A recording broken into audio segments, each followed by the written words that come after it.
As women, many of us know that we have to be cautious about our safety. Some women carry mace in their purse. Others simply walk to their car and make sure their keys are in their hand. They park under a light at night. However, there is an alternative, self-defense. And joining me this morning to provide some insights is Terry Rosen of Ohio Krav Maga.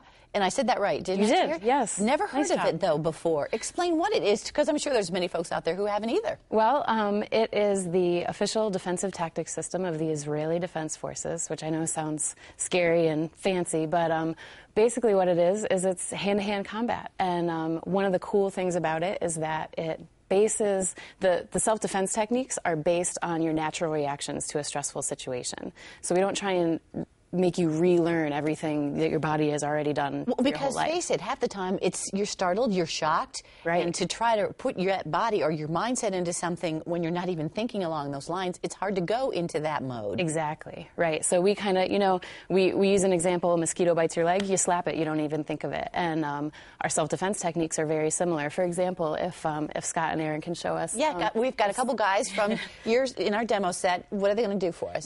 Scott is going to choke Aaron from the side. Oh, golly, okay. And one of the first thing that happens if Scott chokes Aaron, Aaron's natural reaction is going to be to reach. Oh, my. So he gets right back up. That's right. Can you do that in slow-mo? Seriously? Yes, okay, slow it down so we can see. So one of Aaron's first natural reaction is going to be to reach for where the pain is anyway. So we make that his first line of defense. He plucks, and at the same time he gives Scott something to think about. He strikes him in the groin. Uh-huh. All right, and so then from there, Aaron is primarily safe. He's eliminated the danger, but he needs to continue to attack his attacker until he is safe and he can get away. What if Aaron has his family with him or something? Mm-hmm. He needs to neutralize Scott as a threat. So those are kind of some of the basic principles. Wow. Address the danger, make yourself safe, get out of there. And does it seem to work? Will the average person, when they learn this, be able to get in a situation that they can't control and be able to just go into that mode to self-defend themselves? Absolutely. One of the great things about the way we train is that we'll train under some stressful situations. We will, drill a technique like that over and over again until it kind of just pops right out of you.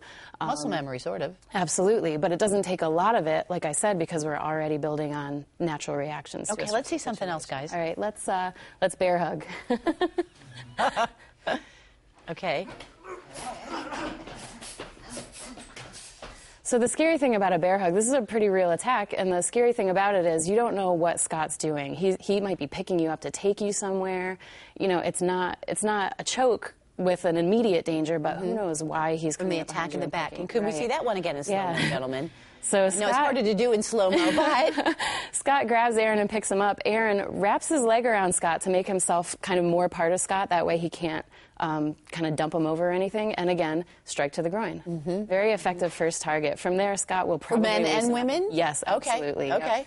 Scott loosens up a little, and then it's just like we saw before. Aaron turns into some attacks until Scott continues to loosen up, and he makes himself safe. A lot of elbow. Yeah. So instead of using the hand, which most of us think of just slapping something, you're using something with a lot of force. Right. And, elbows are great because they're kind of a close-range weapon. If Aaron were a little further away, he might need to punch him or kick him. And we'll teach you all of those things in the classes. That's great stuff, yeah, Terry. Now, where can people find you? We've got 2 locations right now, Gahanna and Hilliard. And then this weekend, we're opening a 3rd location in Lewis Center.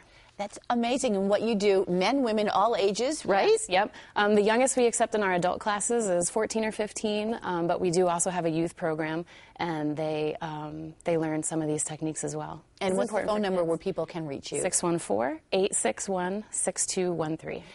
Now, when people go and they take the classes, is this a continual class, or do you have a 3-week course, a 6-week course? How does it work to learn all these things? It's on a continual basis. We've got the curriculum on like a 14-week rotating schedule, so you're always going to see something new. And but you wouldn't have to take for an entire couple years to really get some of those basics No, down. not at all. We offer free women's self-defense classes the first Saturday of every month, and we've got women who come back each month just to do those. And kind of each build on each other. Terry, that's awesome. One more time, your phone number, because I'm sure you're going to get a lot of calls. Sure. It's 614-861-6213. Awesome. Gentlemen, thank you very much. You were great. Yes, Terry, it's nice to meet you. Nice to meet you.